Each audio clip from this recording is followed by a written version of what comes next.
Tuhan bersamamu.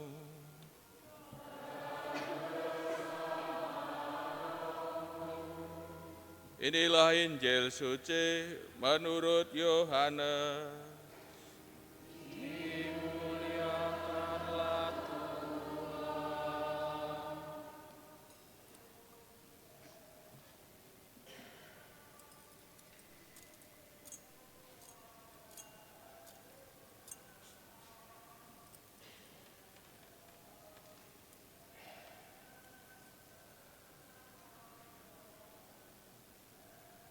Hari itu hari persiapan, dan supaya pada hari Sabat, mayat-mayat itu tidak tinggal tergantung pada kayu salib. Sebab Sabat itu hari yang besar. Maka datanglah para pemuka Yahudi kepada Pilatus dan meminta kepadanya supaya kaki orang-orang itu dipatahkan dan jenazah-jenazahnya diturunkan. Lalu datanglah prajurit-prajurit dan mematahkan kaki orang yang pertama dan kaki orang yang lain yang disalibkan bersama-sama dengan Yesus.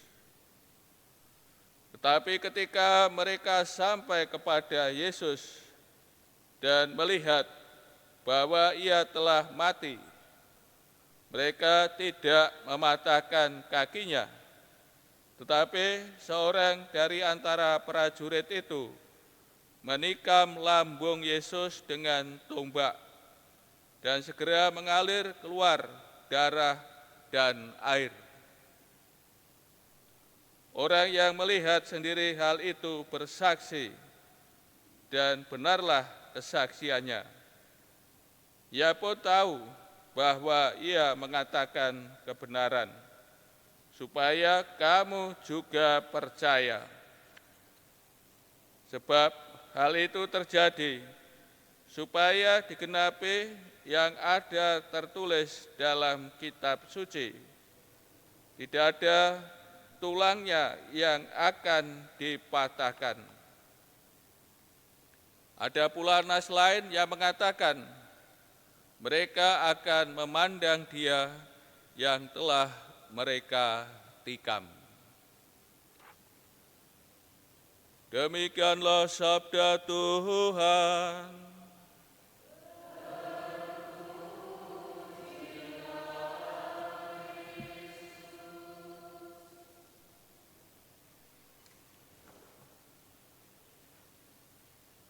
Saudara-saudari yang terkasih,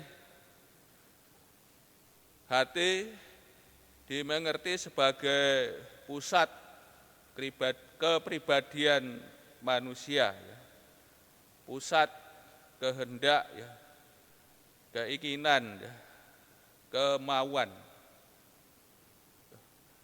Kalau seseorang hatinya baik, kira-kira apa yang terjadi kira-kira ya? Pasti keinginannya ya baik, suci dan sebagainya. Itu kalau hatinya baik ya. Maka yang keluar ya, yang diungkapkan dari kedalaman pribadi seseorang, kalau hatinya baik ya hal-hal yang baik ya, yang suci ya, membangun dan sebagainya. Kalau kita hari ini merayakan hari raya hati Yesus yang Maha Kudus, hati Yesus yang Maha Kudus, kita telah mengalami sendiri ya, bagaimana hati sebagai pusat ya, kepribadian manusia. Kalau hati Tuhan kita itu Maha Kudus, kita merasakan ya, mengalami berkatnya yang melimpah ya. Dan kita baru saja ya merayakan misterinya. Maka perayaan Hari Raya Hati Yesus yang Maha Kudus ditempatkan 19 hari ya, setelah Hari Raya ya Pentakosta. 19 hari ya bertepatan hari ini, hari Jumat, atau dirayakan setelah ya, Hari Raya Tubuh dan Darah Tuhan.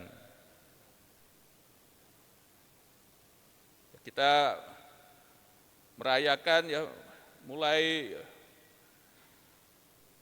Paskah ya, misteri Paskah, ya, misteri sengsara, wafat dan kebangkitannya. Ya. Kemudian kita rayakan selama ya Paskah ini, Hari Raya Paskah ini 50 hari. Kita rayakan misteri kenaikannya ya Pantekosta, ditutup dengan Hari Raya Pentakosta ya, memahkotai perayaan Paskah, dan juga kita rayakan Hari Tritunggal Maha Kudus, kemudian Hari Tubuh dan Darah Tuhan. Kita merayakan misteri Tuhan yang seluruh hidupnya diberikan kepada ya kita manusia. Di sini kita mengalami cinta kasih Tuhan dalam pemberian hidupnya, ya, dalam korbannya di salib, pemberian diri yang habis-habisnya, yang tulus. Kita mengalami penebusannya, ya, mengalami keselamatan, berkatnya yang melimpah, ya, pengampunan ya atas dosa-dosa kita. Kita mengalami merayakan pemberian dirinya, ya. Maka Presiden kasih ya, dalam misteri-misteri yang kita rayakan ini ya, ini tentu bersumber dari hati Tuhan yang Maha Kudus, yang seluruh hidupnya untuk kita manusia, ya, supaya kita manusia selamat, kita manusia hidup bahagia, ya, tidak dikuasai oleh kegelapan, oleh dosa, oleh maut. Dan dari hatinya, bagaimana tadi ya, tertikam oleh tombak, ya, mengalir rahmat yang berlimpah ya, kepada kita gereja. Keluar air dan darah, ya. Darah dan air ini menjadi tanda, ya. Darah sebagai tanda sakramen, ya, Ekaristi, dan air sakramen baptis yang menjadi sumber hidup gereja.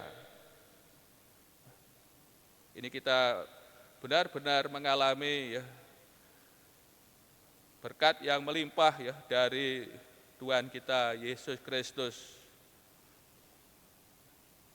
Untuk itu Pak kasih melalui Hari Raya Hati Yesus yang Maha Kudus ini ya, kita semua ya, benar-benar diingatkan dan disadarkan kita mempunyai Tuhan yang sungguh luar biasa ya, dalam kasih-Nya, ya, dalam pengorbanannya yang seluruh hidupnya diberikan kepada kita.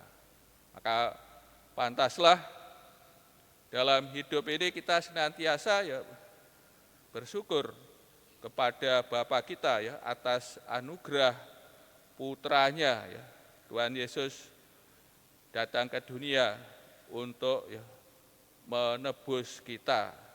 Kita mempunyai Sang Juru Selamat, ya, Sang Penebus.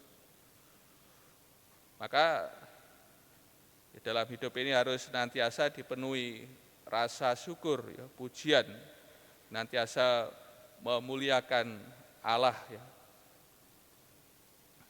Dan juga menyadarkan atas anugerah Tuhan, kebaikannya, kita semua juga dalam hidup ini dipanggil untuk berbuat seperti Tuhan yang hatinya penuh belas kasih, penuh cinta kasih.